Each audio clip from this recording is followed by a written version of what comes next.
Chapter 70, Troubles of a Necromancer. Since the entire team had already reached max level, Michael decided to direct all the experience points to Prince. Aside from being the only truly deserving individual in his immediate vicinity, Michael had another reason. He wanted to run an experiment. Does a stronger undead lead to a more powerful form after evolution? Michael suspected this was the case, but he needed to confirm it through first-hand testing. "How many corpses do we have now?" Michael turned to Lillian and asked. 70, she replied. 4 hours had passed, and they had managed to kill this many rank 1 monsters. For most people, and even for Myra and Lillian, this was an impressive number. However, to Michael, it felt far too slow. The only thing that gave him some solace was that, despite the amount they'd killed, the portal to exit the crack had yet to appear. This meant they hadn't even killed 1/3 of the monsters yet, implying there were at least 200 in the crack. More monsters meant more money. Michael had also ensured that all the corpses were in good enough condition to fetch at least $3,000 each.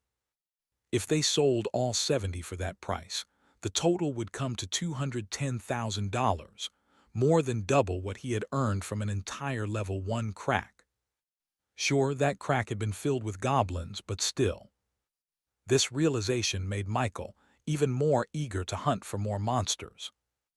Also, the number Lillian quoted was the one that she placed in her location in the land of origin. Michael had a few slightly more damaged black ape corpses in his mark of origin for undead revival. He hadn't forgotten he needed 2 more undead to reach his max number of undead at level 10. After Myra and Lillian had reached max level and saw how much they stood to gain, they decided on the profit share. They proposed a 90-10 split, with Michael receiving 90%. While this might sound excessive, it made sense given that it was largely thanks to Michael that they were likely to leave the crack unscathed and alive without doing much but tagging along. However, as greedy as Michael was, he wasn't that greedy. He had after all taken a few monsters to himself. Michael had them revise the split, and in the end, they settled on an 80-20 division, with the 2 girls sharing the 20% of whatever profit they made. Michael couldn't have been happier with the outcome. Since everyone wanted to maximize their gains, with barely any rest, they swept through the entire crack.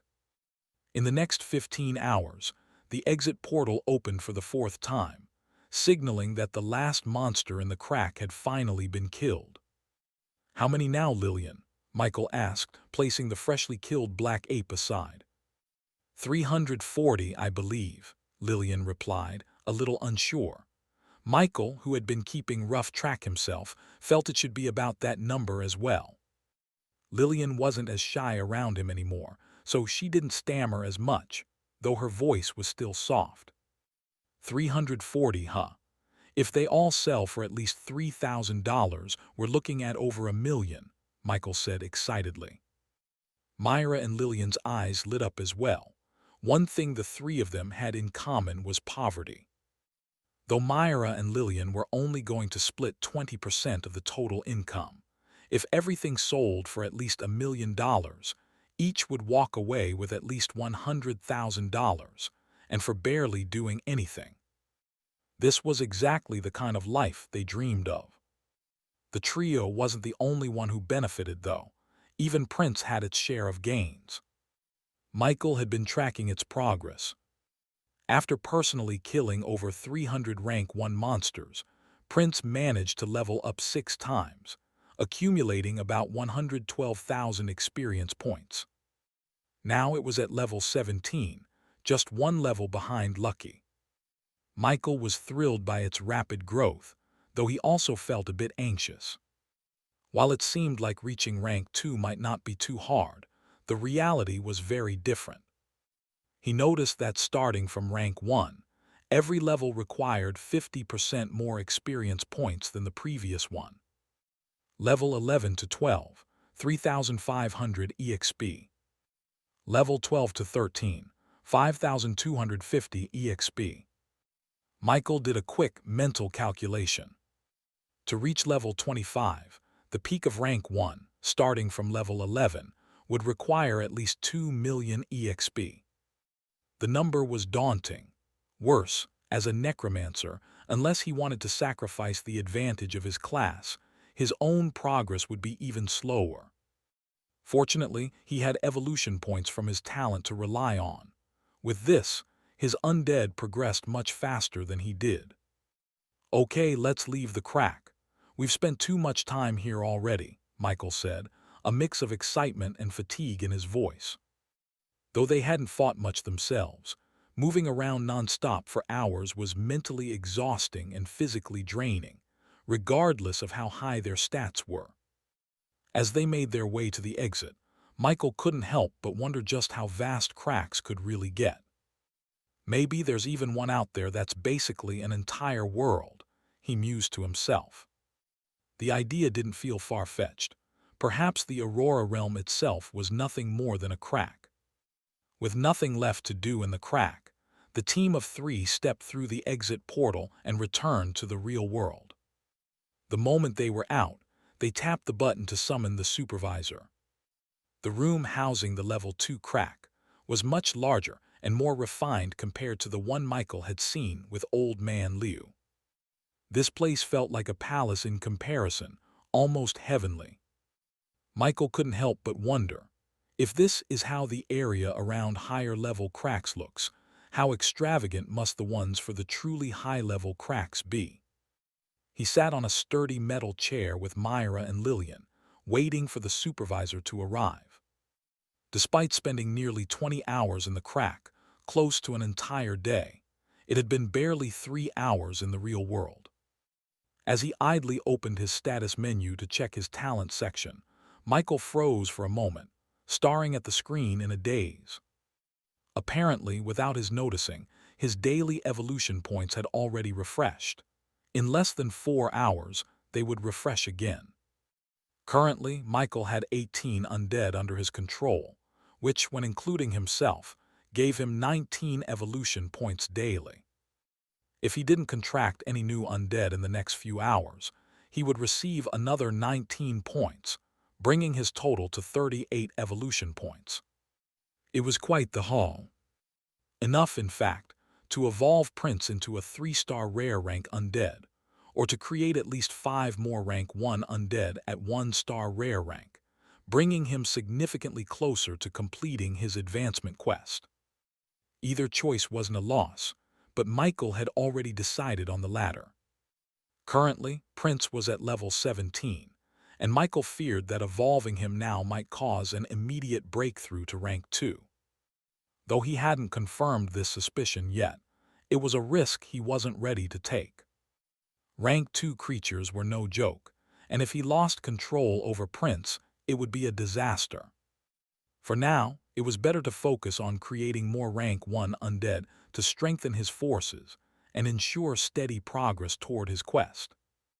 As several thoughts flashed through Michael's mind, the door to the crack containment space opened, and the familiar old female supervisor walked in alone. A few men in black waited at the entrance, standing silently. Michael noticed the woman frowning slightly, as her gaze swept over the relatively less chaotic appearance of the crack. After a moment, her expression relaxed. Michael had a good guess about what she might be thinking, but was thankful she hadn't reacted the way Old Man Liu had. "I'm too exhausted to deal with anyone trying to show off by pressuring us," Michael thought. "Seems like you had a good time," the supervisor remarked, glancing at Michael and the others. Their relatively clean and unruffled appearance made them look as though they'd been on a casual, slightly dusty trip rather than a killing spree. "It's modest," Myra replied, her tone neutral. Then, as if on cue, she added, "You buy monster corpses here, right?" The old woman nodded, gesturing for them to follow as she began to lead the way. Signaling to the men at the entrance to secure the space containing the crack, she responded to Myra's question. "Yes, we do. We buy monster corpses or anything else of value that you may have brought out of the crack. What are you looking to sell? Corpses of the black apes, Myra replied simply. It must be a lot, isn't it? It is, Myra confirmed. The old supervisor chuckled softly at the response, seeming to be in good spirits. Michael, walking slightly behind, couldn't help but feel a sense of déjà vu. This interaction reminded him of how Brian and Old Man Liu had reacted to his crack exploits. Is there something about going on a killing spree that impresses these older supervisors? Michael wondered. Compared to the others, though, this woman hadn't mentioned anything about killing intent. Maybe she doesn't care, or maybe the team doesn't have much to begin with, he mused, considering that Prince had done most of the killing anyway. Michael soon dismissed these thoughts as the supervisor led them into an underground space. The cool, controlled atmosphere reminded Michael of the Supers Association branch. All right, let's get to business, the woman said, turning to face them with a calm but expectant expression. Lillian's earlier count of the black ape corpses had been slightly off, but not by much. The accurate total came to 346, a number slightly higher than what he had brought back from the goblin world. However, there was a distinct difference between level 1 and level 2 cracks that worked in their favor. Level 1 cracks, like the goblin world, regenerated monsters much faster compared to higher-level cracks such as the ape region. Michael had learned from the Super Association receptionist that cracks like the goblin world could be visited 3 to 4 times a day, depending on the day, with monsters respawning fairly quickly. In contrast, level 2 cracks like the ape region rarely allowed for more than 2 entries per day. These cracks took significantly longer to regenerate, and the association ensured they recovered to a sufficient degree to sustain exploration, but not enough to risk a crack break. The old supervisor handled the sale of the corpses, while Myra took charge of the negotiations. As Michael watched the two women haggle, he couldn't help but sweat. He hadn't realized how much room there was for negotiation, and Myra's skill left him impressed. Initially, the old supervisor had offered $3,800 per corpse, a flat rate regardless of condition or strength. But Myra disagreed, arguing that the excellent condition of the corpses should factor into the price. After several minutes of back and forth, they eventually agreed on $4,350 per corpse. It would have been $4,400, but the old woman had refused to budge on Myra's exact demand. Regardless, Michael was more than satisfied with the result. The total profit from the sale was finalized at a staggering $1,500,000 plus. Michael couldn't remember ever seeing such an amount in either of his past life. As per their agreement, he gave Myra and Lillian their 20% share, which came out to a bit over $300,000. Each of them pocketed approximately $150,000, a sum that left them ecstatic. Michael, however, now had over $1 million in his account. While he knew the money wouldn't last long, most of it would soon be spent on strengthening himself. It didn't dampen his excitement. Staring at the many zeros in his account, Michael couldn't help but grin. The future held terrifying possibilities, and he couldn't wait to make them his reality. With his experience from the goblin world, Michael had been careful about managing his phone's battery. He kept it turned off most of the time and only powered it on when necessary, mainly to check the time spent in the level 2 crack. Even then, it was mostly Myra who used her phone to check for the team, following the same battery-saving method. Thanks to this, Michael was able to transfer money to Myra for her to divide between herself and Lillian. Fortunately, Aunt Mia had forced him to increase his bank limit after he turned 18. In this world, there was no such thing as a student bank account. 16-year-olds could have fully functioning accounts albeit with lower limits. Despite the large sum of money now in his possession, Michael found out that what he wanted couldn't be purchased at the Level 2 crack facility. Perhaps this was what the old supervisor meant when she said their resources weren't as advanced as those of the Supers Association. Though a bit disappointed, Michael wasn't too concerned. He simply needed to take a cab to the Supers Association to make his purchase. Besides, he had to head there anyway for his second appointment with a team to enter another crack at 4:30 p.m. It was close to 4:00 p.m. now, so after saying goodbye to Myra and Lillian, though Myra insisted he give them his contact information first, Michael left the Level 2 crack facility and hailed a taxi to the Supers Association. Upon arriving, Michael immediately made his way to the trade center, where he spotted Brian. Seeing the familiar face, Michael felt a wave of relief. He wasn't sure he'd get the best out of his trade if someone else had been handling it. "Good evening, Teacher Brian," Michael greeted as he approached.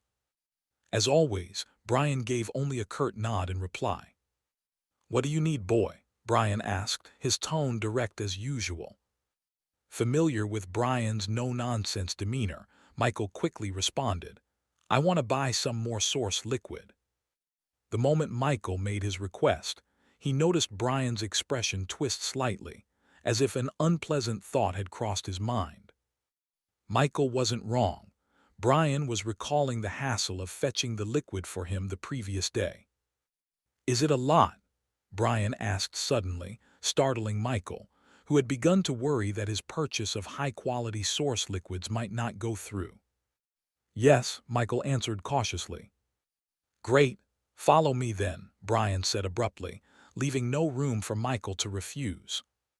If anything, it seemed as though Brian had already decided that even if Michael didn't need much, his response would have been the same.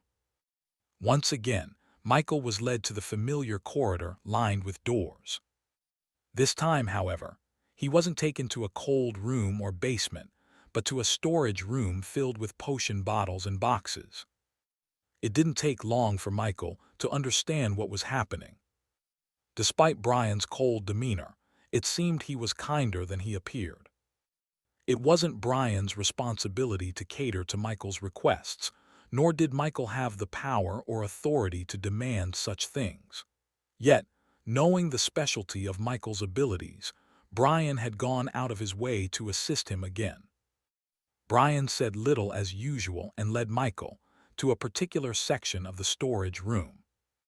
"This is where we keep our stock of source liquid. Pick what you need. I'll tally it up and we'll settle at the counter." "Thank you.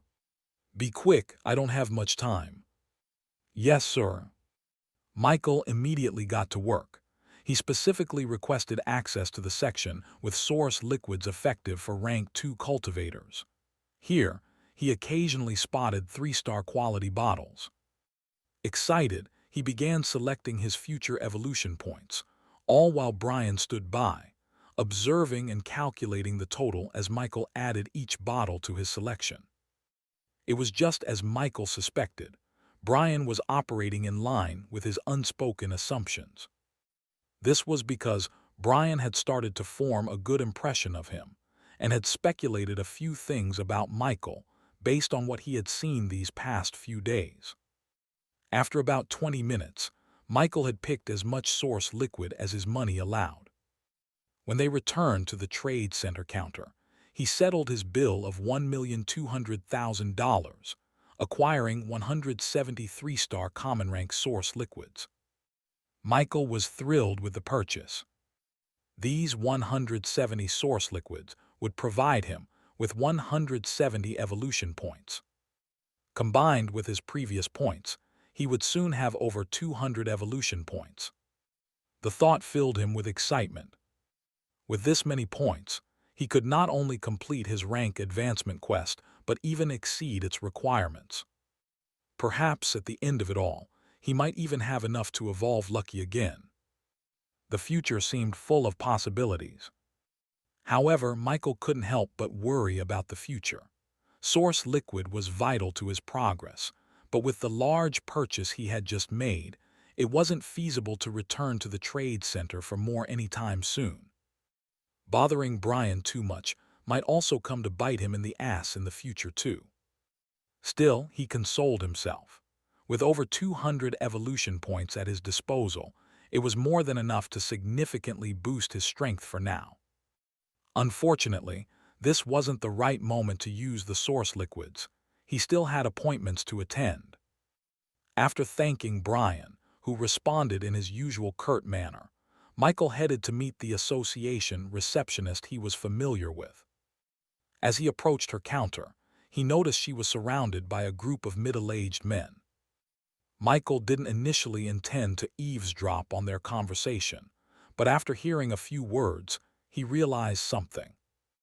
This group of middle-aged men were his teammates for the upcoming crack expedition. Talent Infinite Evolution. Evolution points 38. Evolvable. Lucky Undead Redthorn Wolf LV. 18. Insufficient evolution points can be evolved. Prince Undead Verdant Wolf LV. 17. Sufficient evolution points can be evolved. Undead Forest Wolf LV. 6. Sufficient evolution points can be evolved. Hobgoblin Goblin LV. 5. Sufficient evolution points can be evolved. Name Michael Norman. Class Necromancer Apprentice Max. Level 10 Max. Exp 2000/2000 Max. Strength 7.6. Agility 13.6. Constitution 9.2. Intelligence 46.3. Attribute points 19. Skills Undead Summoning, Undead Revival Detect Basic Shot Share Senses. Talent Infinite Evolution. Class Skill Contract Slot 18/20. Gift Mark of Origin. Advancement Quest Have 10 Rank 1 Undead Progress 210. Necromancer Class Advancement Route. Unranked Necromancer Apprentice Level 110. Rank 1 Adept Necromancer Level 1125. Rank 2. Rank 3. Michael was a little taken aback by the appearance of his teammates. It wasn't that there couldn't be strong old cultivators or awakeners. Old Man Liu, for example, looked pretty aged, but the aura emitted by these men was different. It was the kind of vibe you'd expect from a typical store owner. Ordinary. Even the receptionist had more presence than them. Then again, working for an organization like the Supers Association, she was probably not ordinary herself. These men might have become supernaturals at a mature age, Michael thought, but he didn't dwell on it. His thoughts were mostly passing observations. Realizing these were the people he was meant to meet, Michael moved closer to them. Fortunately, he didn't need to introduce himself, which would have made things awkward. The receptionist saw him immediately and addressed the group. "This is your teammate for today, Mr. Mill," the receptionist said, gesturing to a tall man with a slightly muscular build, carrying a huge bag on his back. Michael's first impression of Mr. Mill was weak, ridiculously weak. As Michael's stats had grown, so had his perception, and looking at Mr. Mill now, he felt that even his level 5 self could overpower the man. Of course, it was just a thought. Him? Mr. Mill glanced at Michael with suspicion, his expression clearly disapproving. "Miss Grace, when you said you had a reliable teammate for us, I expected more. What do I need a new cultivator for? To die? Even Michael, who was an experienced fighter, died." Michael's eye twitched. He wanted to retort but managed to hold himself back. It was obvious this man was referring to someone else who happened to share the same name as him, but it still made him feel uneasy. It felt like a bad omen.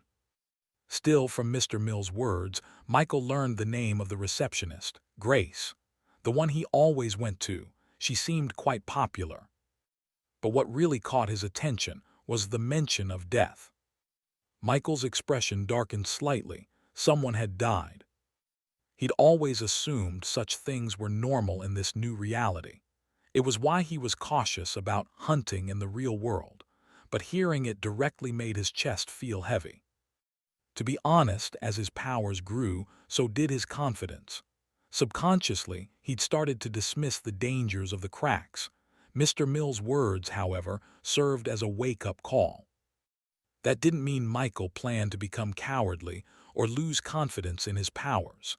After all, what was the point of growing stronger if his mindset didn't improve? But just because he could level up like it was a game didn't mean this was one. This was the real world. And here he could die for countless reasons. As for Mr. Mill's disdain, Michael didn't really care. With over 200 evolution points on him right now, losing out on the income from a level 1 crack, especially one he'd have to share with others, wasn't worth his time.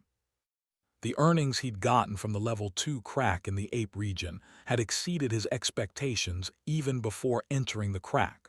Of course, this was also thanks to Myra and Lillian. Even if he tried to take a similar approach with this team, the payout would likely be far lower. Worse, they might not be willing to share as Myra and Lillian had. That was understandable, given the smaller pot to split and the possible entitlement of people who might contribute nothing yet expect equal rewards. The thought immediately repulsed Michael. Before Grace could respond, Michael spoke up. "He's right, Miss Grace. It's better for him to go with people he's comfortable with." Michael felt a small sense of relief at finally learning the receptionist's name. He'd never asked, nor had she offered it, as their conversations always went straight to business. Besides, they'd only known each other for 3 or 4 days, not nearly enough time for the kind of familiarity Mr. Mill had just displayed. But Michael wasn't done. "Also, please cancel any schedule I have with a team tomorrow and apologize to them for me. Please try to apply for a solo crack entry in the next few days. I'll come by tomorrow to confirm." "Okay, Mr. Norman. Thank you." With that, Michael left. At the moment, he didn't need much money beyond what was required for his basic needs, which was why he still planned to enter cracks. Even though he had more funds now, it wasn't the right time to purchase source liquid from the association. As for going to the other Supers Association branch in Woodstone City, he doubted he'd get the same treatment Brian could provide. So making money wasn't urgent, but it was still needed. For now, he had everything he needed: evolution points and a few $100s to sustain himself. Michael saw no benefit in joining a team to enter cracks at this point. But that wasn't the only reason. With the evolution points he had now, Michael was finally confident enough to attack the gargoyle that had held him back in the land of origin. After so many days, he was ready to take the initiative. After saying what he needed to, Michael left the group of 4 and exited the association. The sun was already setting, and though Michael still felt the weight of the day's work, the anticipation bubbling inside him for what was to come gave him a surge of energy. Without wasting time, Michael headed back to the hotel where he was staying. On the way, he stopped by the mall to grab something for himself, and for his body back in the land of origin, to eat. Watching Michael leave, Mr. Mill felt a twinge of unease. For a moment he thought he might have made a mistake, but after considering it, he scoffed. Though he had become an official cultivator later in life, and hadn't gained access to the mysterious forum rumored to exist, years of experience as a cultivator had taught him a few things. The boy's appearance clearly showed he was very young, and in a backward place like Woodstone City, where even ordinary people struggled to find enough resources to cultivate properly, that boy couldn't possibly be very strong. The fact that he was registered with the Supers Association only meant he had backing, likely from someone wealthy or influential. Without such support, a young cultivator wouldn't have been able to register so early. Sure, he might also be a genius, but so what? Anyone could be a genius with enough resources.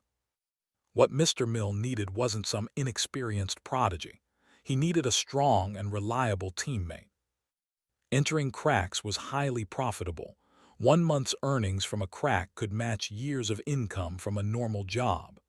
The temptation was hard to resist, even with the constant risk of death. Just last week, his good friend and teammate of 2 years had died in the goblin world. They had been ambushed by two groups of goblins while already engaged in a fight. Encounters like that were common, but this time they hadn't been lucky enough to escape unscathed. The goblin's cunning tactics and crude weaponry had sealed his friend's fate. It was a harsh reminder of the risks, but also of the kind of strength and experience Mr. Mill needed in a teammate, not some untested young cultivator. Mr. Mill was about to dismiss the matter concerning Michael entirely when something clicked, and he turned to his friend. "Leo, you have a child in school, right?" "Yeah," Leo replied cautiously. "When did they have their awakening ceremony?" The moment Mr. Mill saw the expression on Leo's face, he and the two other middle-aged men beside him immediately understood what had happened. The boy being an awakener hadn't even crossed Mr. Mill's mind. He'd only heard about the awakening ceremonies in passing over the last few days. Preoccupied with his own life and still grieving his friend's death, he hadn't paid much attention to the news. Now it seemed to have come back to bite him. Still, Mr. Mill reconsidered. Even if he's an awakener and they're said to grow stronger quickly, how strong could he possibly be after just a few days? With this reasoning, Mr. Mill convinced himself he hadn't made a mistake.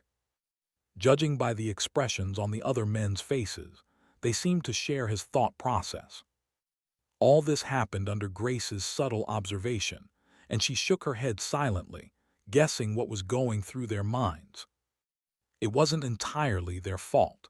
Their severe lack of information about awakeners played a major role. Though they called themselves cultivators, this group of men didn't even know the full ranks of the cultivation system. This ignorance was largely due to the Federation's deliberate manipulation of information. But lack of patience, poor judgment, and bad communication skills had cost them a potentially powerful ally. Just as Michael had suspected, the staff of the Supers Association weren't ordinary. Even as a receptionist, Grace herself was a mid-stage rank 3 cultivator. Yet despite her power, she could no longer see through Michael as clearly as she had when he first came to register. Today his aura felt even vaguer, more elusive. It was clear that he was growing stronger rapidly, and given what she knew about awakeners, she wouldn't have been surprised if he already had a deal with her. Well, at least from what his mana levels suggested. And yet, this group of men had missed the chance to work with such a promising helper. Grace felt it was a pity and a waste. Still, as a professional, Grace didn't wear her thoughts and feelings on her sleeve, so the group of men didn't notice anything amiss. It didn't take long for Michael to return to his hotel room. Forcing down his excitement and anticipation, he headed straight to the bathroom to freshen up. Afterward, he changed into one of the new sets of clothes he had bought earlier that morning.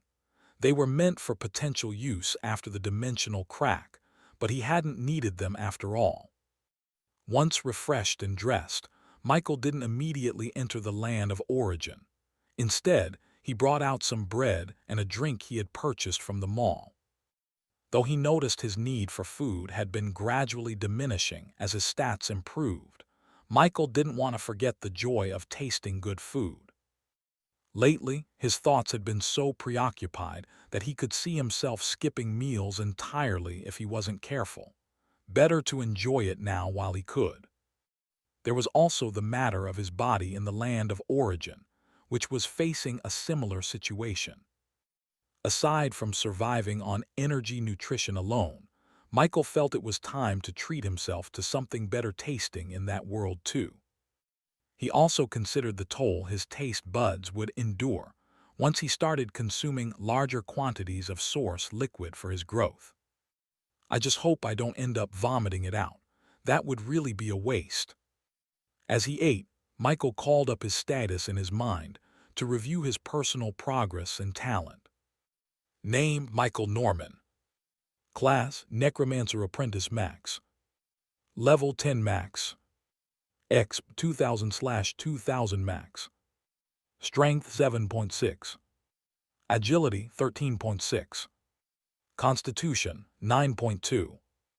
Intelligence 46.3. Attribute points 19. Skills: Undead Summoning, Undead Revival, Detect, Basic Shot, Share Senses. Talent: Infinite Evolution. Class: Skill, Contract Slot 18/20. Gift: Mark of Origin. Talent: Infinite Evolution. Evolution points 38. Evolvable. Lucky Undead Redthorn Wolf LV. 18. Insufficient evolution points, can be evolved. Prince Undead Verdant Wolf LV. 17. Sufficient evolution points, can be evolved. Undead Forest Wolf LV. 6. Sufficient evolution points, can be evolved. Hobgoblin Goblin LV. 5. Sufficient evolution points, can be evolved. Talent: Infinite Evolution. Evolution points 38. 38, Michael muttered, staring at the accumulated evolution points displayed in his status window. In about an hour, after enduring yet another torturous session of drug intake, the number would finally break into 3 digits. He wondered if anything significant would happen once it reached that milestone. So far, he hadn't felt anything as the numbers increased, but he remained hopeful. More changes to his talent, assuming they were positive, meant more power, and Michael was eager to see just how far he could go. Once he finished his meal, Michael cleaned up and prepared to lie down on the bed, ready to connect his consciousness to the land of origin. Just as he was about to do so, his phone vibrated, notifying him of a new message. Michael grabbed the phone and glanced at the screen. When he saw it was from his aunt, a bead of sweat rolled down his forehead. In his focus on today's events, he had completely forgotten about his family. What a bastard, Michael muttered, throwing a small jab at himself. Opening the message, he found it to be short, yet it managed to leave black lines on his forehead. Aunt Mia, have you forgotten about us? You don't want to come home again. You don't like it here, do you? It's okay if you don't. Please take care of yourself. What kind of thoughts has she been having? Michael sighed, feeling a pang of guilt. He quickly began typing a response, carefully crafting his words. He tried to be as honest as he could, which wasn't much, but wrote in a way that would hopefully reassure her. Michael paused for a moment after sending the message, reflecting on his current state. His mental health seemed stable enough for a visit home, but it hadn't even crossed his mind. He had been too focused on getting back to his hotel and diving into the land of origin. Though he could leave now, he didn't feel like it. He loved his family, but they weren't going anywhere. On the other hand, the thought of his evolution points steadily growing caused his heart to beat with excitement, something that home didn't quite manage to do at the moment. After sending a message on his phone, Michael noticed another notification, one he must have missed earlier. It had probably come in while he was in the bathroom. It was from an unknown number. Asterisk asterisk, hi, it's Myra, reply when you see this. Michael's finger hovered over the screen for a moment before he locked the phone. Well, I don't have to reply immediately. Putting the device aside, Michael decided to stop delaying. He lay down on his bed and connected his consciousness to the land of origin. The moment he arrived, the land of origin greeted him with its usual dim atmosphere. The sky was still bright, with no sign of evening approaching anytime soon. His undead were stationed nearby, but after giving them a quick glance, Michael redirected his focus. Taking a few deep breaths, He prepped himself mentally and physically.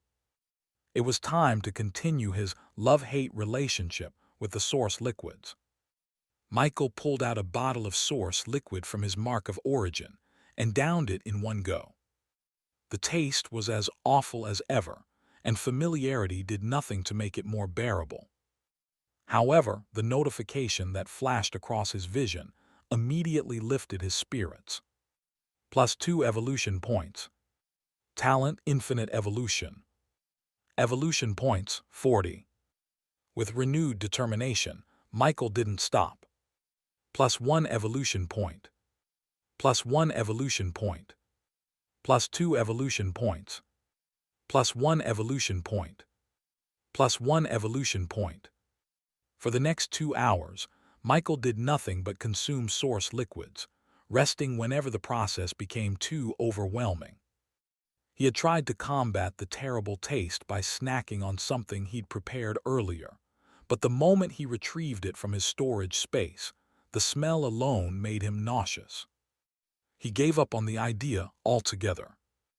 Unlike his original body, which seemed to gain power smoothly with minimal obstacles, this avatar bore the brunt of every advancement. Every improvement came with sacrifices, and it wasn't just physical, it chipped away at his sanity. Michael's mental state during this process was unsettling. His eyes held a hint of madness, born from his sheer determination to push through. Even when the taste of the source liquids made him gag, he continued, unwilling to quit. In the end, the torturous journey proved worth it. Talent Infinite Evolution. Evolution points 269. Every one of Michael's undead, including Lucky, was now ready to evolve. Although his talent didn't show any significant changes after his evolution points broke into 3 digits, Michael wasn't too disappointed. He had been monitoring his talent closely, and as expected, it took exactly 125 evolution points to elevate Lucky into an extraordinary rank undead. The thought of what Lucky would become filled Michael with anticipation. It would surely be far more powerful than the current version of his loyal undead. What Michael found remarkable was that, despite his undead's growing strength, they had never reached a point where they had to go all out. For this, Michael was grateful and hoped it would remain the same.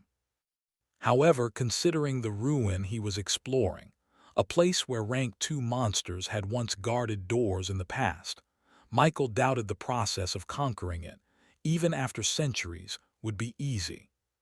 Still, he hoped all the delays would be worth it. Even if he didn't find any treasures valued by other awakeners, but instead unearthed bags of spirit crystals, to Michael, this would make the ruin the most rewarding one in his life. Granted, it was the only ruin he'd ever been in. While eager to evolve his undead, Michael decided to first attempt filling his open contract slots. At level 10, he had 2 of 20 slots open, with 8 black ape corpses prepared to try and fill them. Though the number of corpses was small, and there was a chance none would succeed, Michael was somewhat confident. To achieve the 18 undead he currently had, he'd used Undead Revival on nearly 100 corpses. Since then, his mana manipulation, experience, and understanding of the skill had all improved significantly. The steady increase in his skill proficiency was proof of this progress. However, Michael was far less confident about Undead Summoning compared to Undead Revival. The former was simply a lost cause for now. In the end, Michael was fortunate to fill all his contract slots with just 5 black apes. The remaining 3 corpses could still be used for Undead Revival. Michael decided that, after advancing in rank, he'd attempt to use them as materials to create undead.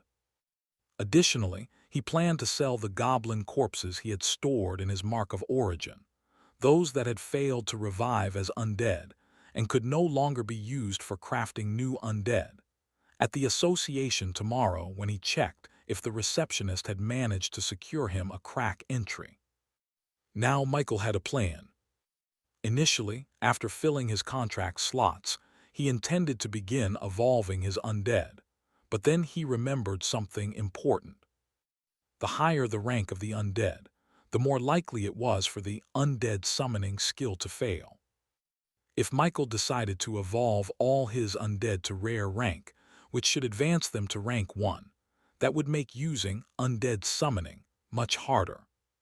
Perhaps he could also attempt it once he reached rank 1, and with all his undead and him at the same level, it might not be such a big issue, but it felt like a waste not to at least try now. I have 20 undead now, but only a few can be summoned and dismissed in the netherworld.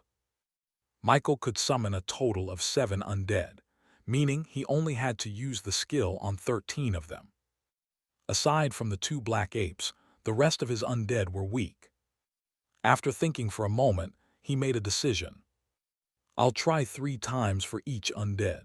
If I still can't succeed, I'll have to postpone it until after I advance. Anyway, I need to spend all my attribute points, so my stats can be boosted when I rank up. Even the unimportant stats would receive at least a 29% boost, so the higher the stats before advancing, the stronger they would be afterward, with varying differences depending on the individual awakened. Holding onto attribute points wasn't a smart move in this system. With that in mind, Michael called out his status to begin distributing his points. Strength 7.6, Agility 13.6, Constitution 9.2, Intelligence 46.3, Attribute points 19. Michael was now much stronger in many ways than when he first awakened, and he'd only continue to do so. Unlike when increasing the intelligence stat was nothing but a waste a few days ago, Michael felt no problem increasing them now, which could be seen by how far agility, his second most important stat, was far away from intelligence, unlike how the former stat looked like it would overtake the latter. 19 attribute points, how do I distribute this? Michael thought. Intelligence was surely going to receive the most hit. His other attributes shouldn't be too far behind lest he gets humbled by a physical class with 1 punch. After contemplating for a few seconds, Michael finally decided on the distribution. Strength 10.6.3, Agility 15.6.2, Constitution 10.2.1, Intelligence 59.3.13, Attribute points 0. Michael's stats already looked impressive, and they would only improve after evolving his undead to rank 1. By then, his intelligence stat would surely surpass 60 points, potentially granting him another skill. Perhaps after advancing in rank, his intelligence could even reach 100 points, a truly monumental number, 100 times the average human's. For now, Michael didn't have any offensive spells and only used his mana for a few things. However, once he did acquire such spells, his terrifying mana pool would begin to show its full potential. After distributing his attribute points, Michael prepared to start using undead summoning. Even though it was getting dark, he didn't plan to leave the land of origin just yet. He was prepared to stay a while longer, and had come prepared with 3 large lamps purchased from the mall. Michael had stored them in his mark of origin in a discreet alley to avoid any unnecessary attention at the hotel he was staying in. Michael placed the lamps around him, adjusting their brightness until the area was just bright enough to dissolve the surrounding darkness. Once the setup was complete, he began using his skill on his undead. 2 hours passed. Out of his 20 undead, Michael successfully enabled 12 to be summoned and dismissed into the netherworld, leaving 8 on which the skill had failed after 3 attempts. Some of these failures weren't even the first time he'd tried. Still, Michael was satisfied with the overall result. Using undead summoning over 30 times in quick succession had left him slightly drained. Fortunately, his increased intelligence stat prevented him from developing a splitting headache, though even if he had one, it wouldn't have deterred him. there was still work to be done. Why? Because it was finally time to mass evolve his undead. Not only that, it was also time to advance in rank. Evolution points, show me your limit. Michael's first target wasn't the female hobgoblin or the black ape that undead summoning had worked on, but one of his earliest undead, the third forest wolf he'd brought alongside Lucky and Prince. Your common undead forest wolf has evolved to rare, undead verdant wolf. Your undead verdant wolf has advanced to rank 1, level 11. Your undead verdant wolf has gained the skill plant control. You have received feedback from your undead verdant wolf's rank advancement. Your strength stat has increased significantly. Your agility stat has increased significantly. Your constitution stat has increased significantly. Your intelligence stat has increased significantly. Necromancer class advancement route. Unranked, Necromancer Apprentice level 110. Rank 1, Adept Necromancer level 1125. Rank 2. Rank 3. Evolution routes. Forest Wolf. Forest Wolf, common rank 1 3 stars. Verdant Wolf, rare rank 1 star species. Redthorn Wolf, rare rank 3 star species. Goblin. Goblin, common rank 1 star monster. Hobgoblin, common rank 3 star monster. AN. How strong do y'all think Michael would become after using his evolution points? Michael felt a familiar surge of power course through his body as his stats increased once again. However, the change felt a little less defined compared to the previous times with Lucky and Prince. The newly evolved verdant wolf also radiated a strong presence, but to Michael, who was already accustomed to such auras, it felt more like a stormy breeze than an overwhelming force. Curious, he turned to check his stats. Strength 11,812. Agility 6913. Constitution 1121. Intelligence 6815. Attribute points 0.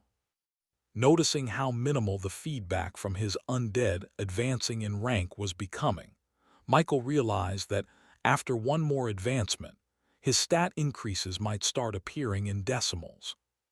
However, even that was still progress. Most necromancers likely didn't enjoy similar growth. Not everyone was capable of having rare rank undead below rank 1 at the unranked stage, let alone benefiting from them. As Michael grew stronger, he became increasingly aware of the terrifying potential his talent held. This realization only reinforced his decision to keep its specifics to himself. The additional benefits of his talent ensured that, even as a necromancer, Michael would continue to grow stronger physically, something that wasn't common for his class. It was a widely accepted fact that the stronger a necromancer became, the weaker the feedback from their undead would be. However, Michael's case defied this norm.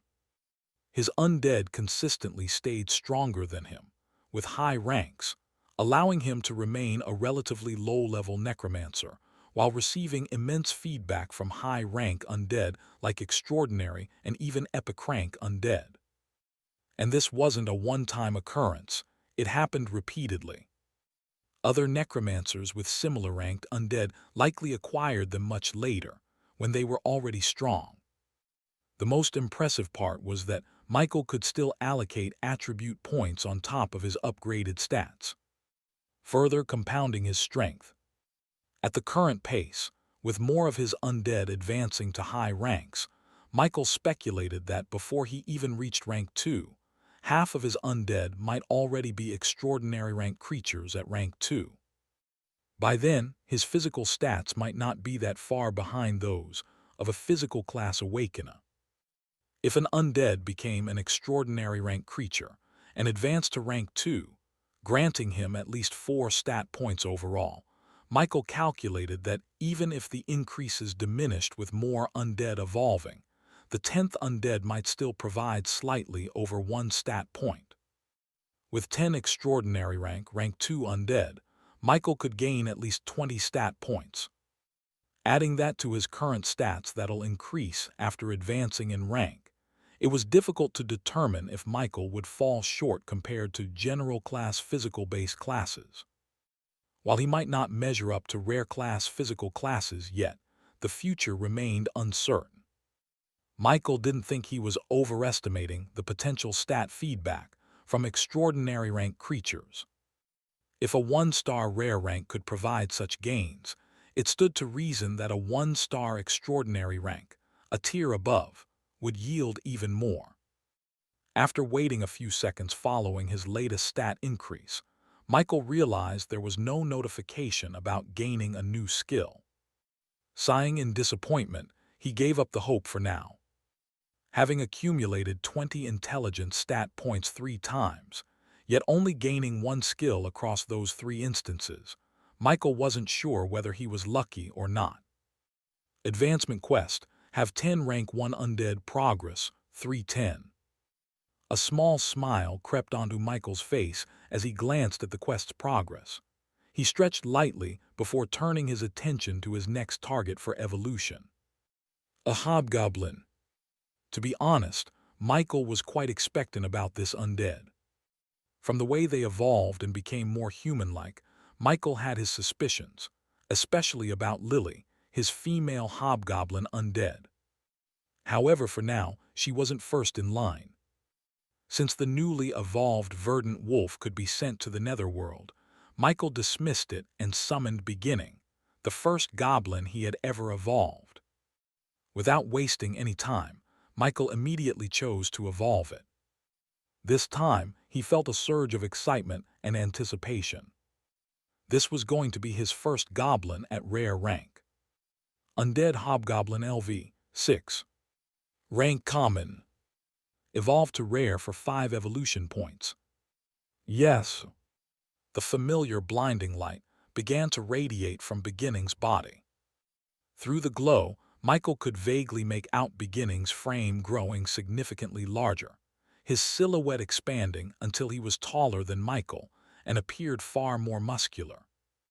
One had to remember that Michael stood at 59, so for Beginning to now be taller than him, he had to be at least 6 feet. From the way he towered over Michael, his height was easily estimated at 65. That was a giant now. It was unimaginable to think he had once been a goblin. A few seconds later, as Beginning's screams subsided, his new form was revealed, accompanied by several notifications. Beginning's skin remained a grayish-green, but his once grotesque face now looked slightly more presentable.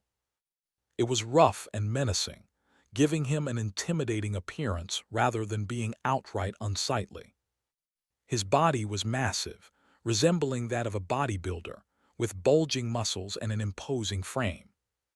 It also had hair now. They were gray in color. "Its race has changed again," Michael muttered, staring in awe at the hulking figure before him. "Your common undead hobgoblin has evolved to rare orc. Your undead orc has advanced to rank 1, level 11. Your undead orc has gained the skill Berserk. You have received feedback from your undead orc rank advancement. Your strength stat has increased significantly. Your agility stat has increased. Your constitution stat has increased significantly. Your intelligence stat has increased moderately. Strength 12,315. Agility 17,910. Constitution 13,22. Intelligence 61,709. Attribute points 0. From the way his stats had increased, Michael could easily deduce what his new undead, or rather, what orcs, specialized in. For one, their strength was remarkable. Even with how powerful he already was, his strength stat had still risen by 1.5 points, a significant boost at his level. Next was Constitution. The increase was even more astounding, a full 2 points. This race was clearly built like cockroaches, tough and hard to kill. Michael couldn't help but be impressed. He didn't think orcs were better than verdant wolves, but it was clear that the wolves were more balanced overall, while orcs excelled in raw strength and durability. However, there was something wrong about this undead. It had a reproductive organ. The moment Michael noticed it, he dismissed the creature back to the netherworld without hesitation. That thing intimidated him far more than the undead's initial appearance ever had. I thought creatures from the cracks didn't have reproductive organs. Monsters birthed in cracks lacked reproductive organs, so they couldn't reproduce. The reason was simple. Their existence was solely for destruction. This made sense given their origin from negative emotions. Born of negative energy, they grew by consuming it. Once strong enough, they used the energy and the strength of their fellow monsters to break out of the crack, causing a crack break and preying on creatures outside. That was their entire purpose. Nothing about them required reproduction. So why now? Did my talent fix them during evolution? Michael couldn't help but suspect. But if that were the case, why didn't beginning show any signs of this when it evolved into a 3-star creature? Did the change only happen during a major evolution stage, like increasing in rank rather than stars? Michael felt this might be the case, but decided to confirm it. Spending a small amount of mana, he summoned Prince. Without a word or even a greeting, not that it was necessary, Michael casually raised one of the verdant wolf's back legs. And there it was. A reproductive organ. Michael quickly lowered Prince's leg, dismissing the bewildered wolf as he fell into deep thought. Undead can't give birth. This was a known fact. So the question wasn't why his undead had reproductive organs, but rather how they now possessed them when they hadn't before, especially since they were created from crack monsters, creatures that never had such features to begin with. All his suspicions pointed to one thing: his talent. This realization also brought something else to light. After every evolution, his undead always appeared clean. If not for their hollow eyes and the eerie energy they radiated, one wouldn't even know they were undead.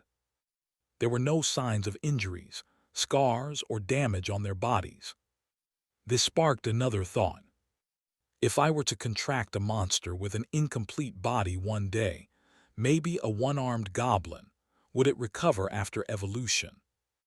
Michael felt a thrill of excitement at the idea. Typically, to create an effective undead, the corpse needed to be relatively intact. A severely damaged corpse, such as one missing a leg or other critical parts, was often deemed useless or only partially useful by most necromancers. In such cases, the corpse would either be discarded or repurposed, particularly if it possessed other redeeming features. But if his talent truly perfected an undead's body during evolution, then even a dismembered head could potentially grow an entirely new body, provided he had enough evolution points. This thought sent a shiver through him. If this were true, his talent wasn't just extraordinary, it was revolutionary. "Is this even a talent?" Michael murmured, his excitement giving way to awe. There was no way for Michael to know for certain, as the forum denied him access to such advanced information. As always, he could only take things step by step.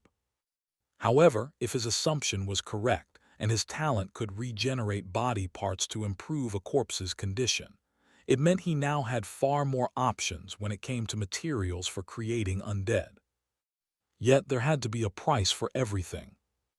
Perhaps the evolution points required would double, or there might be another cost he hadn't considered. As for testing this theory with one of his current unevolved undead, Michael wasn't desperate enough for an answer to take that risk just yet. He could always experiment after advancing further and gaining more contract slots. My talent is truly amazing. There's still so much to understand about it. Despite its usefulness, Michael hadn't lost sight of his main focus. From the start, he'd suspected that his talent might not be exclusively tied to undead. Surely, there had to be a way to use it on other things. His talent only became active after filling a contract slot, and the key to filling a slot was the connection of souls. With each new connection to his soul, not only did his talent activate, but his daily evolution points also increased.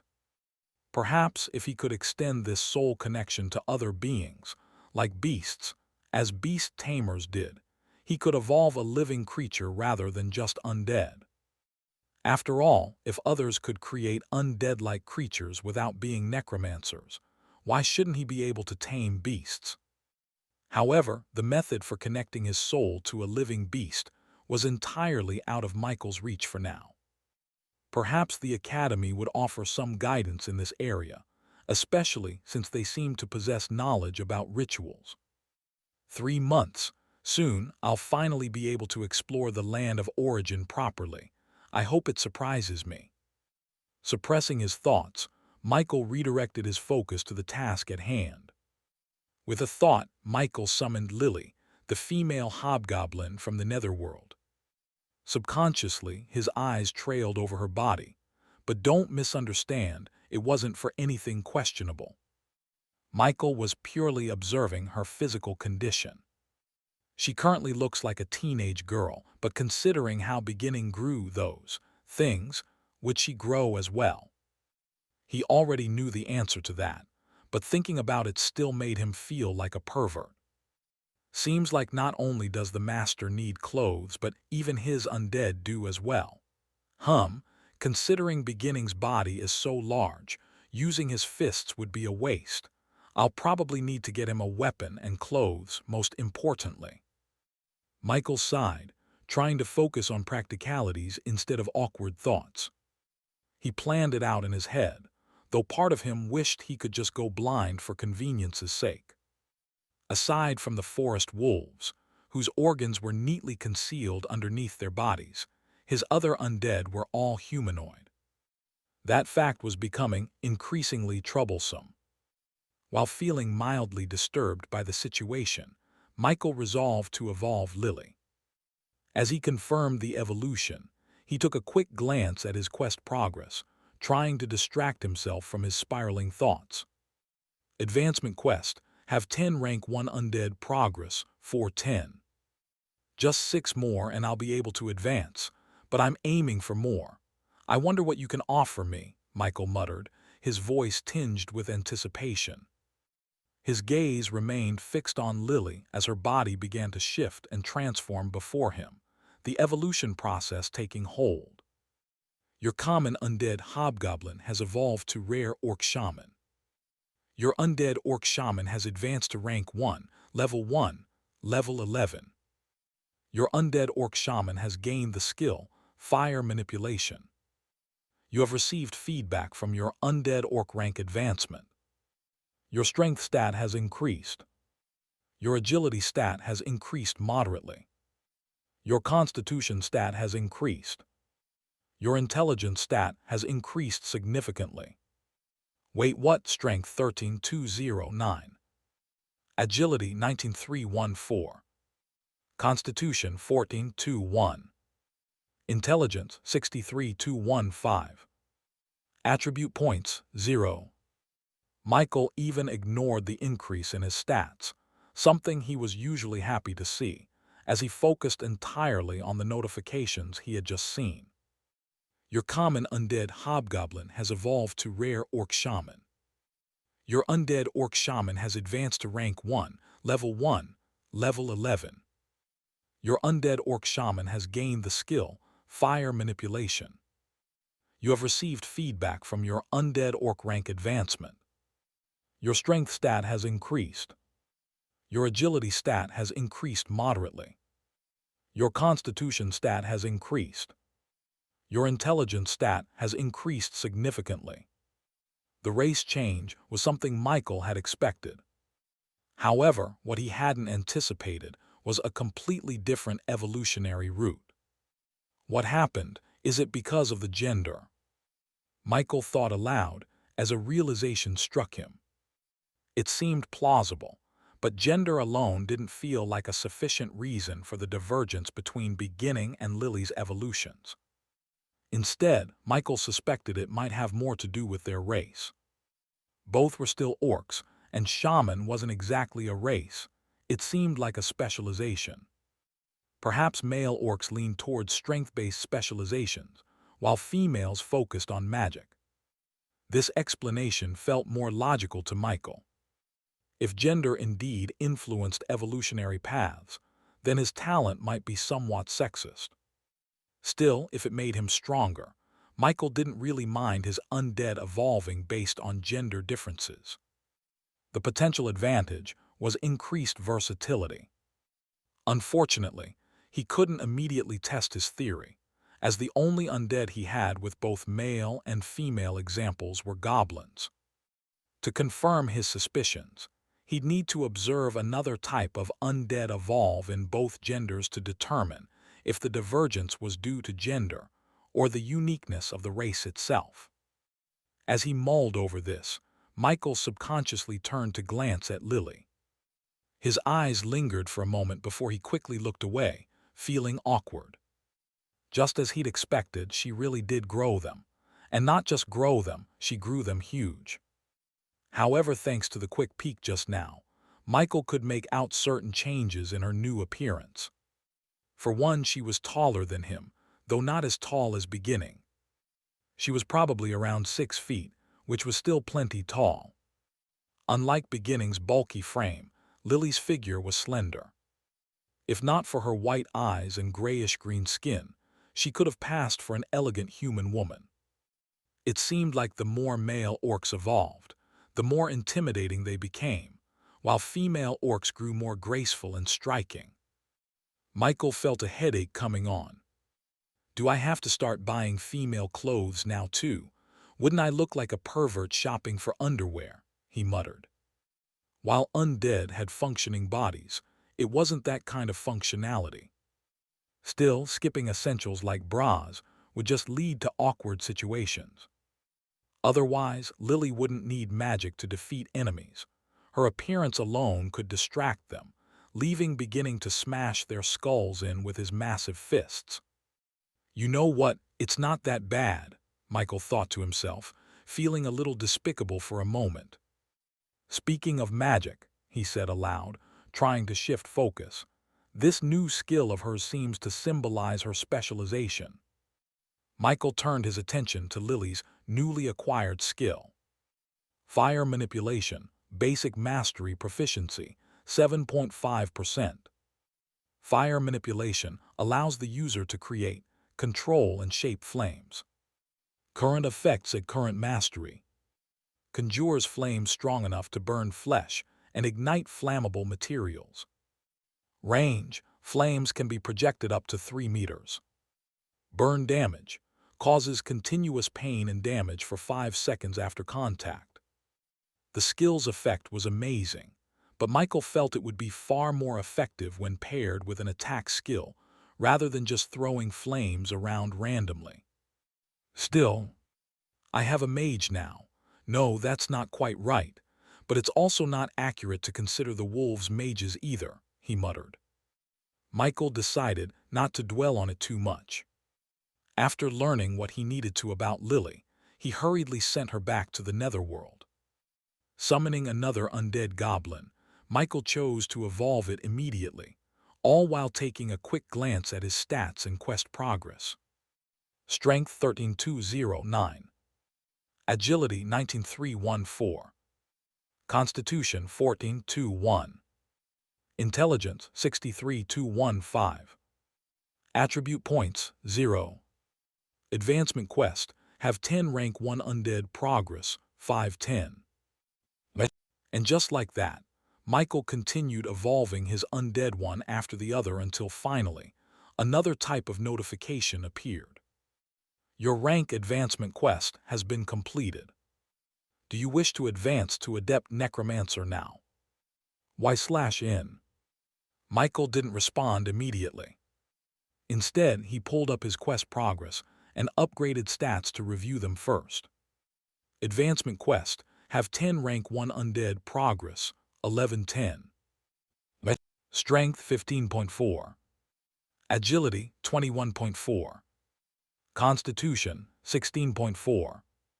Intelligence 65.4. Attribute points 0. Recalling the posts he had read, Michael ignored the option to advance for now and summoned another goblin to evolve. After waiting a moment, another panel appeared before him once the goblin advanced.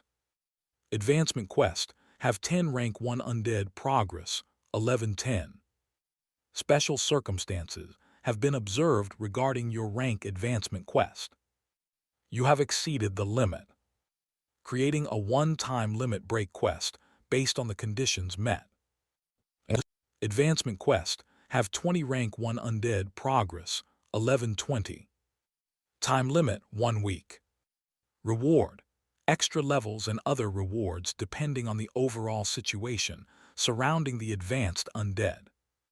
A wide smile spread across Michael's face, especially when he saw the reward section. The time limit was an afterthought. Why waste a week completing something he could handle right now? Without much thought, Michael continued evolving his undead.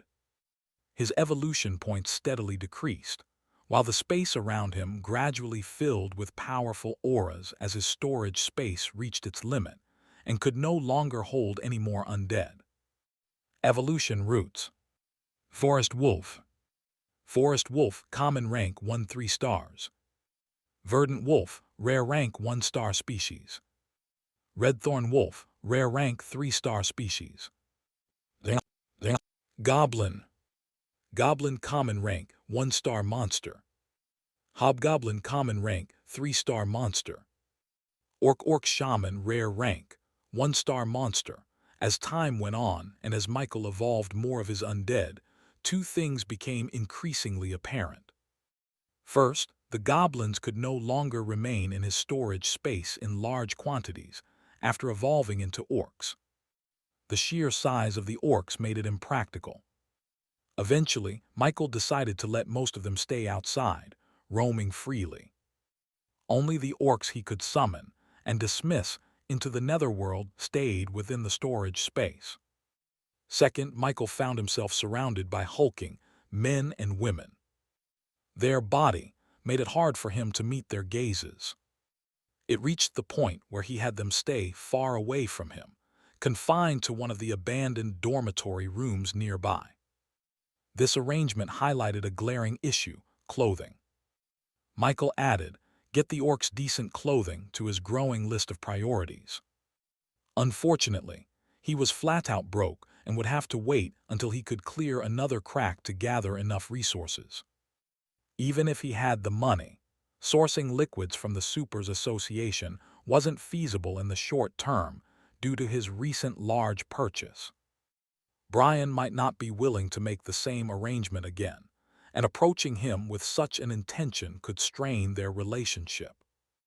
Let's not even talk about how suspicious it would seem for Michael to still need source liquids after buying 100 of them. These weren't drugs that could be consumed so quickly for just any reason. He could lie or tell the truth, but Michael preferred to do neither. Unless he found another source to acquire the liquids, he'd have to rely on his daily evolution points until he could make another large purchase. So Michael shifted his focus to another investment, equipping the orcs with proper weapons. While not as impactful as evolving them further, arming the orcs would still provide a significant boost to their combat strength. The thought brought a smile to Michael's face. This was the type of necromancer he aspired to be. One whose undead were all usable. Finally, it would be time to give Lucky and Prince, his most senior undead, the respect they deserved. They were meant for serious situations, not the mundane tasks he often assigned them. However, the orc's clothing issue needed to be resolved first. For now, he'd settle with normal ones which he could still afford dozens of. After evolving so many goblins, Michael arrived at the two last undead he had saved intentionally for last, the Black Ape. Undead Black Ape LV 11. Rank Common. Undead Black Ape LV 12. Rank Common. This was a new type of monster for Michael, and curiosity flickered in his eyes. He wondered what their evolution form would be at the 3-star common rank and 1-star rare rank.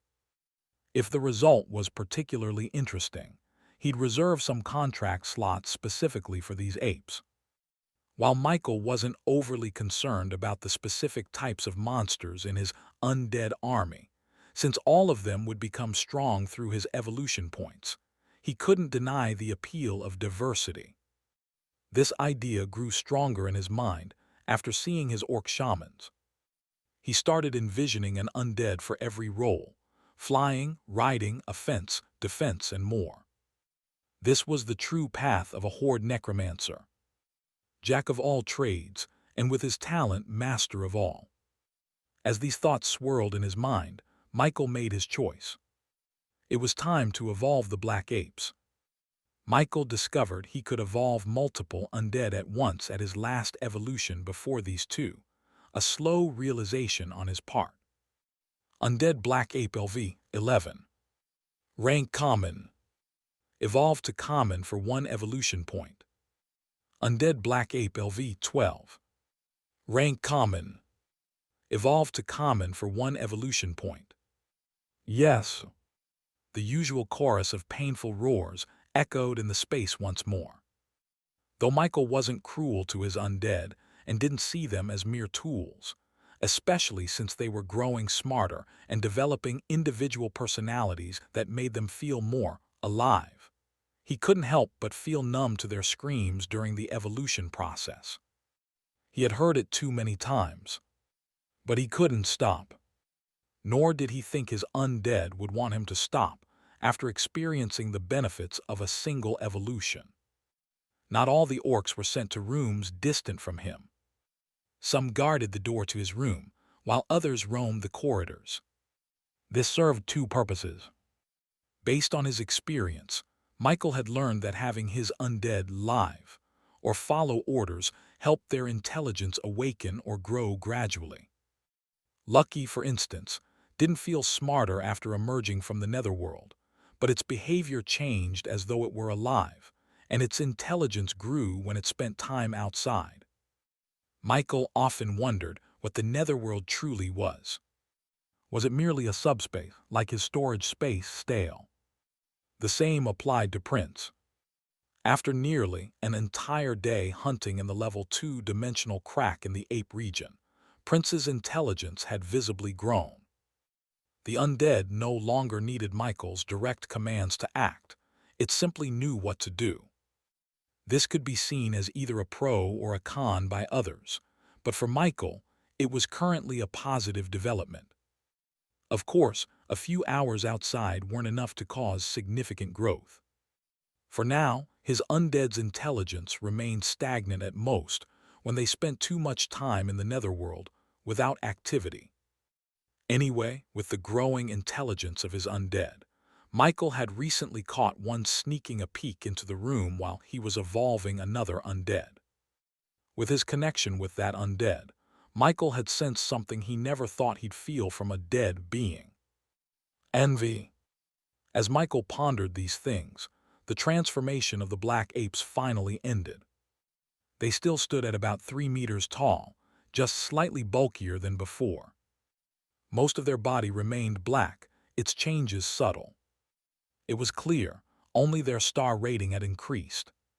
Without hesitation, Michael chose to evolve it again. Undead Black Ape LV 11. Rank Common. Evolve to Rare for 5 evolution points. Undead Black Ape LV 12. Rank Common. Evolve to Rare for 5 evolution points. Yes.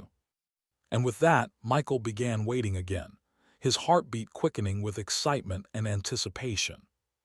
This time, he wasn't eager to see if the black ape's race would change.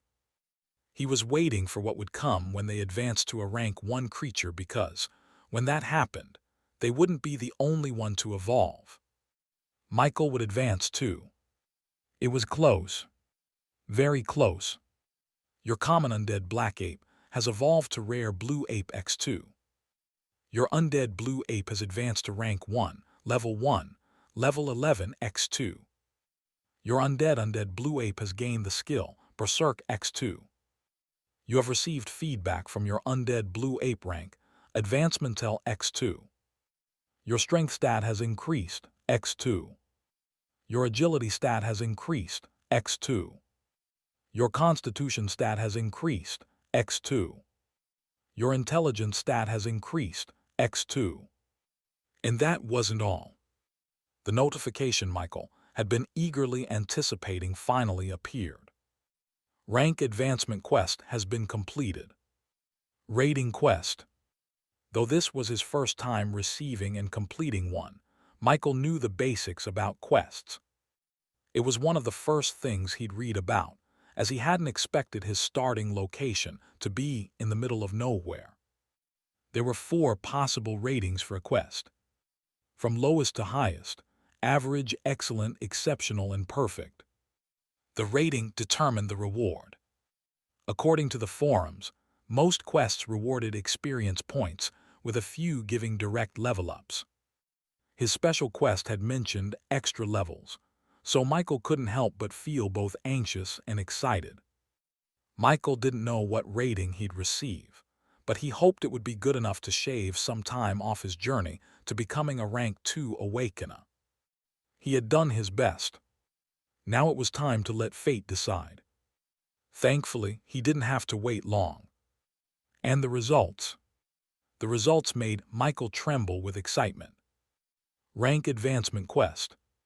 Type, Special Time Limited Limit Break. Status completed. Rating perfect. It's perfect, Michael exclaimed, his voice trembling. The panels didn't stop there.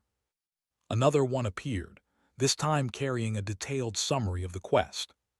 Summary. Average rating quest. Objective, have 20 rank 1 undead in a week progress, 2020.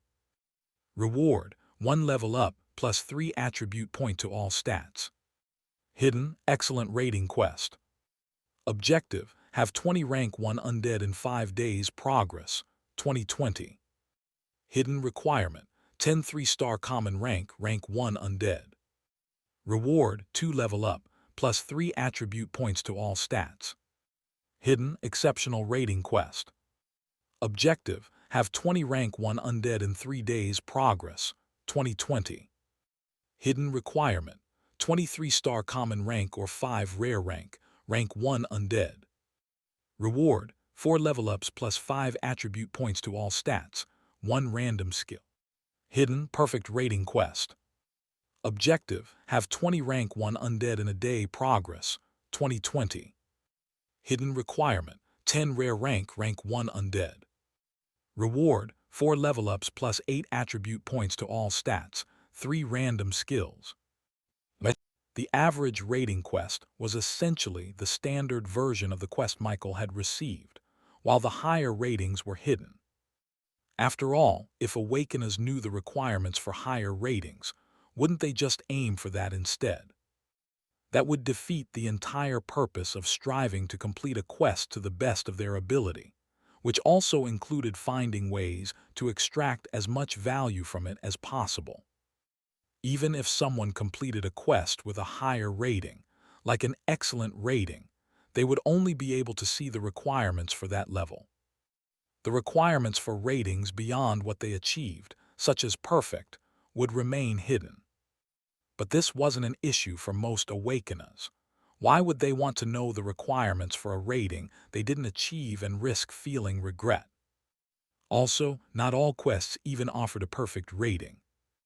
Michael had seen an example of this on the forums. It was about a beginner-level quest many new awakeners received if they happened to start near civilization, hunting game for local cooks. In this case, the target would be low-level monsters like rabbits. What kind of perfect rating could there be for hunting rabbits? By hunting 3-star rabbits. Putting aside whether there was even such a thing as a 3-star common rank rabbit, Do you think the cook issuing the quest would care about the star rating? Or if you exceeded the required number, would they appreciate the extra effort? What worked for one quest didn't necessarily apply to another.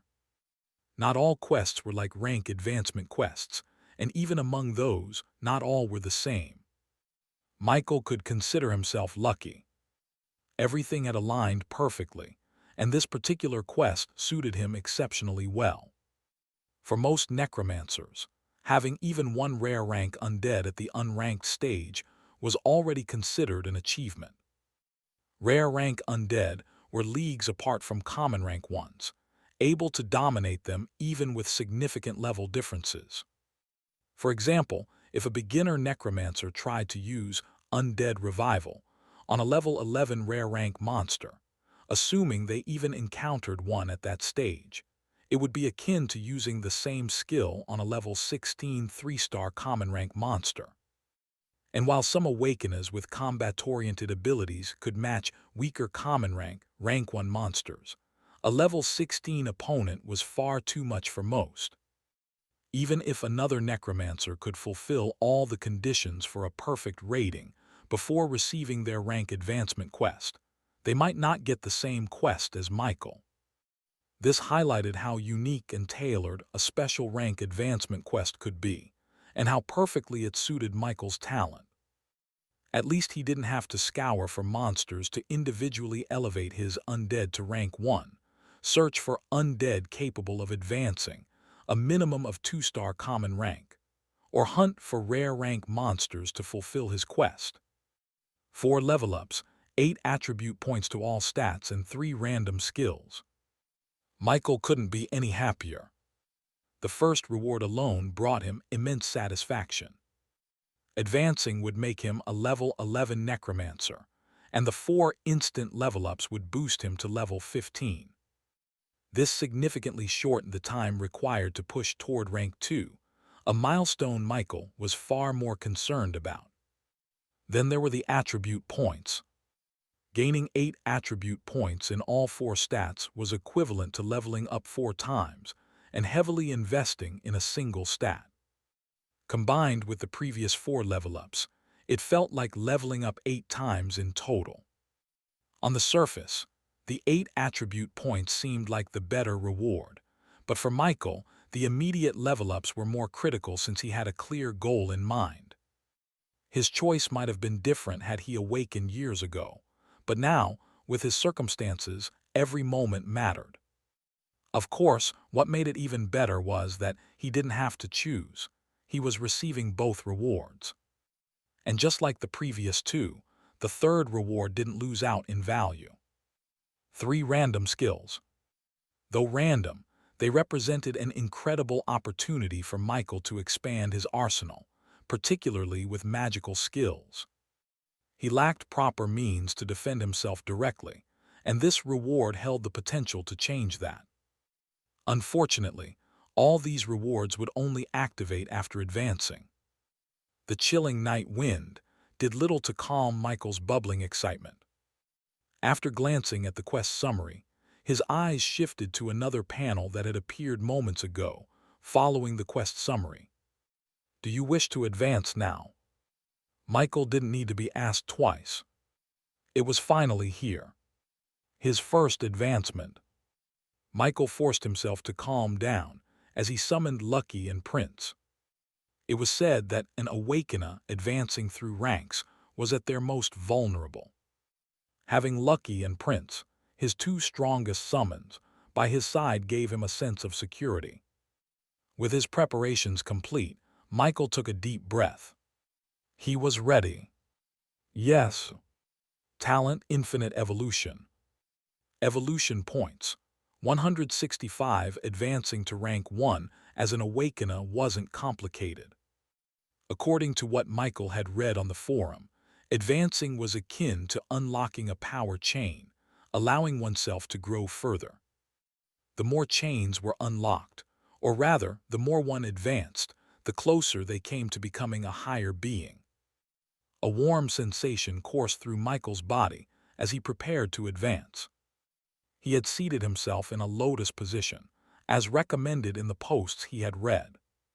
It was suggested either to sit or lie down during the advancement process, since many things could happen during it.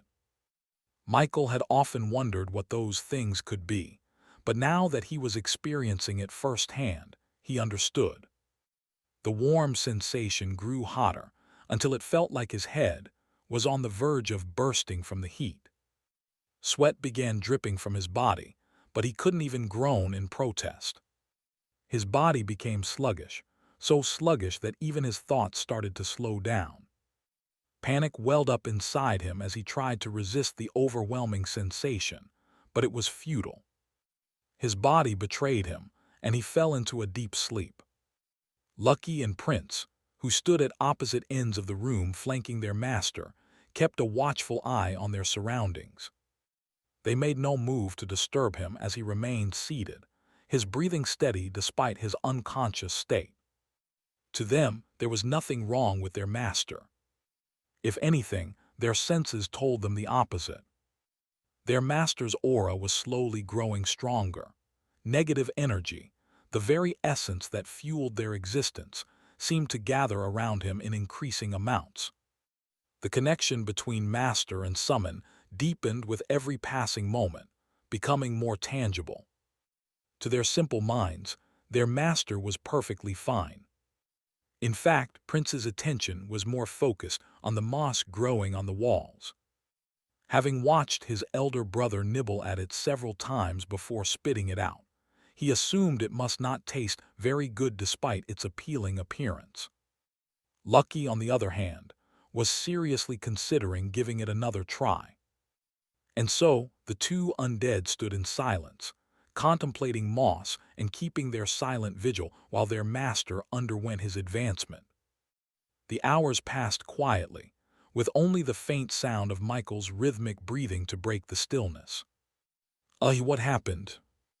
Michael muttered as he stretched his body, feeling a strange but invigorating sensation. He felt different. Strength coursed through him, and his mind was unusually sharp, as if it were processing several thoughts simultaneously without effort. "Yes, I finished my advancement quest and—" His voice trailed off as he took in his surroundings. The room seemed brighter than before, the dim glow of dawn filtering through cracks and crevices. Startled, he stood up in a rush, only to launch himself upward with unexpected force, slamming his head into the ceiling above. Boom! A cloud of dust erupted from the impact, and Michael tumbled back down to the ground with a loud thud. The noise startled Lucky and Prince, who had been vigilantly guarding him. Both rushed to his side. "Yes, I advanced," Michael exclaimed, finally piecing together the situation. His excitement was palpable, though he didn't dare move again, wary of his newfound strength. The earlier mishap had proven how much his physical capabilities had increased, and fortunately, his tougher body had prevented him from being injured and feeling. I didn't know advancing could cause unconsciousness. Judging by the brightness of the surroundings, it was already morning. Michael realized a significant amount of time must have passed since he fell unconscious. However, any concern he had was quickly replaced by excitement and anticipation. Sure, he had been strong before, but his strength had always been under control. This lack of coordination could only mean one thing: a significant leap in his physical power. Ignoring Lucky and Prince, who stood protectively by his side, Michael turned his attention to the glowing panel before him. The notifications he had missed. "You have advanced to rank 1, level 11. Your class has advanced to Adept Necromancer. Your soul has grown stronger. You have gained 10 extra contract slots. You have gained the skill Acid Shot. You have gained the skill Bone Spear.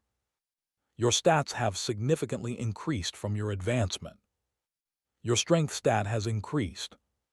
Your agility stat has increased. Your constitution stat has increased. Your intelligence stat has increased." Michael couldn't help but laugh foolishly. Advancing through ranks was a good feeling, if only it could happen every day. I got 2 new skills plus 10 extra contract slots. These extra contract slots meant they were not included in the 2 he'd unlock every level, making them a great addition. The skills must have come from the increase in stats, while another likely came from his class advancement. He'd need to check which was at intermediate mastery to confirm which was which. As for his stats, even without the panel telling him, Michael already knew. The dust clinging to his body was enough proof. However, though he was curious about how much his stats had increased, there were still more notifications to check, ones that excited Michael greatly. It was time for the special quest rewards. You have advanced to rank 1. Your reward is being distributed. Level UP. You have leveled up to level 12. Level UP. You have leveled up to level 13. Level UP. You have leveled up to level 14. Level UP. You have leveled up to level 15. All your stats have increased by 8 points. You have gained the skill Slow Curse. You have gained the skill Bone Armor. You have gained the skill Corpse Explosion. Status updated. Name Michael Norman. Class Adept Necromancer. Level 15. Exp 017718. Strength 30.42. Agility 41.16. Constitution 31.72. Intelligence 110.1. Attribute points 30.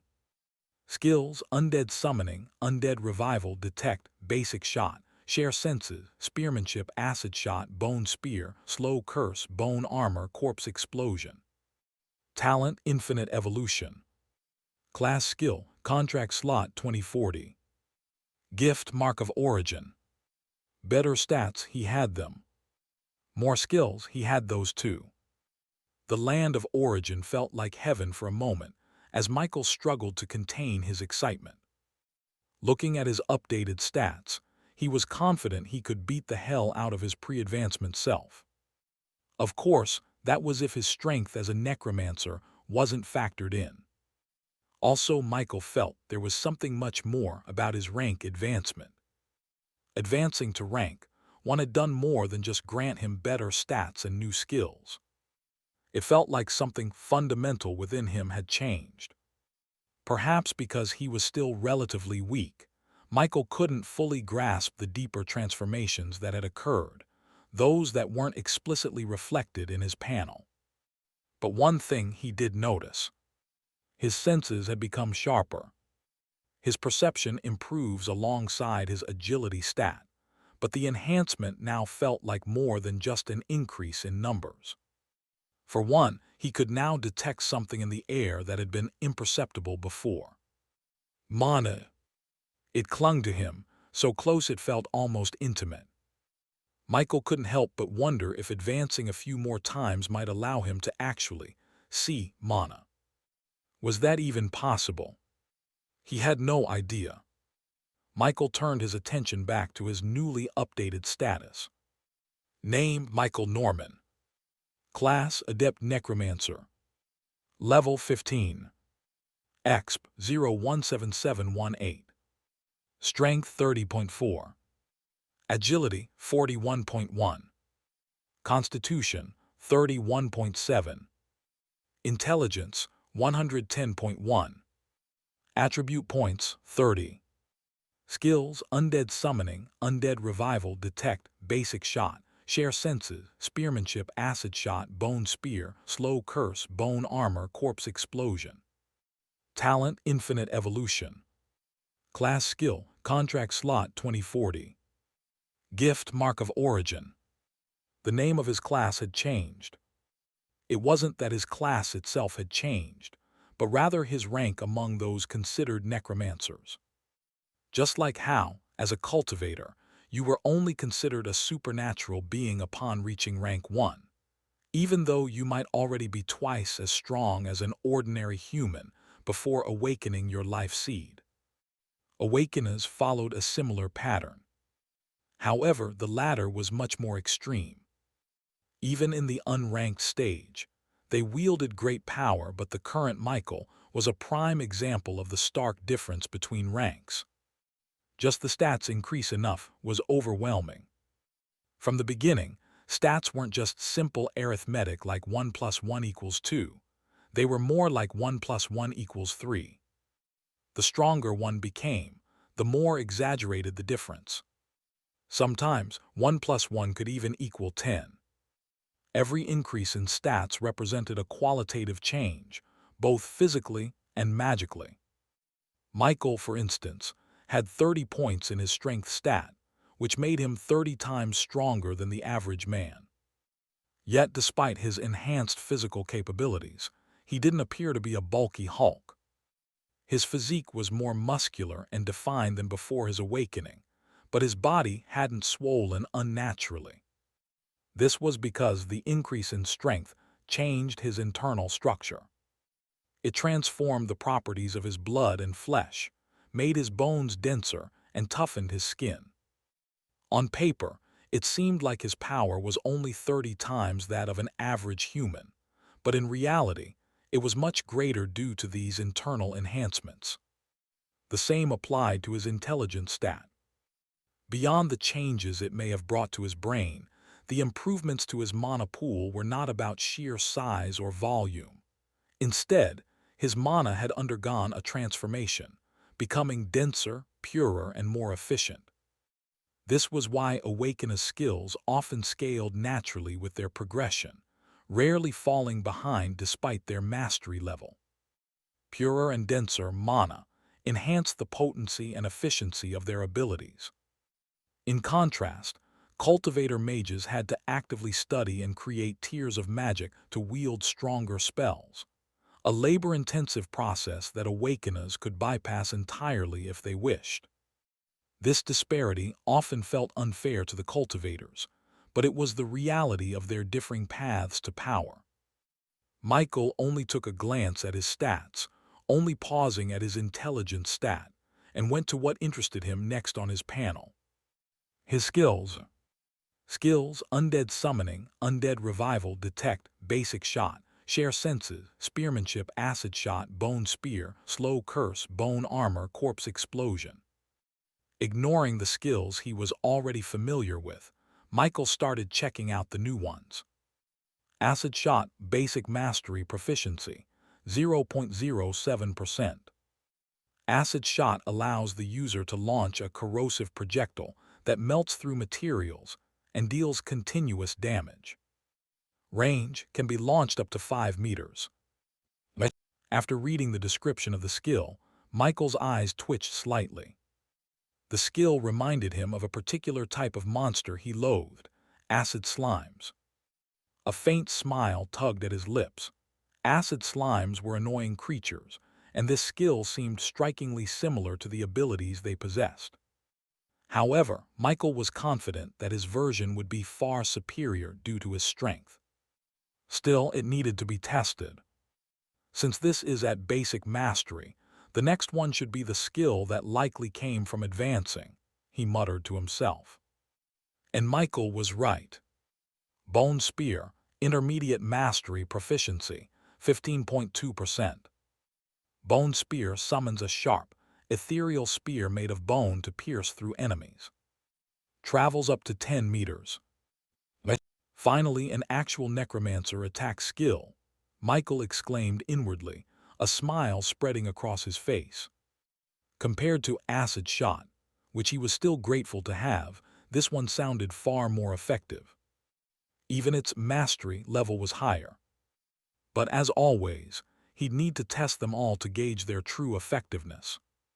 Still riding the wave of excitement, Michael turned his attention to the other skills he had received as rewards for his perfect quest rating. Slow Curse, Basic Mastery Proficiency, 0.5%.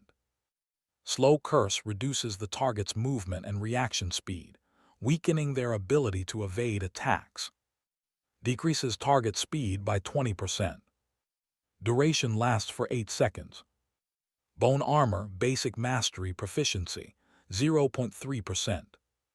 Bone armor forms a protective layer of bone over the user, absorbing damage from physical attacks.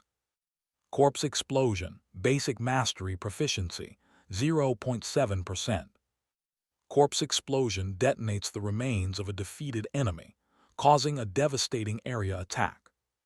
Explosion Radius, 4 meters. All three skills were diverse and useful in their own ways. At least compared to Acid Shot, Michael felt no oddness or hesitation about them.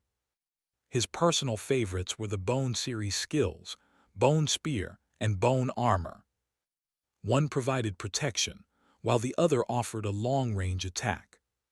They were perfect for someone like Michael, who wanted some action but didn't want to be the action. "I'll have to test these skills out when I can," he muttered to himself. Though he could test them immediately, since they required mana, and he had plenty of that now, his current priority lay elsewhere. Controlling his strength. If the current him returned to the real world, destroying a building would be the least of his concerns.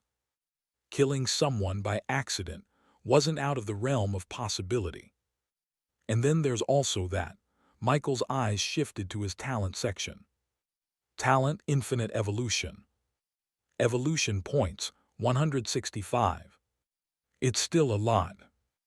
Though he had expected to retain some evolution points after upgrading all his undead to rare rank creatures, it was reassuring to confirm it. This should be enough to evolve both Lucky and Prince.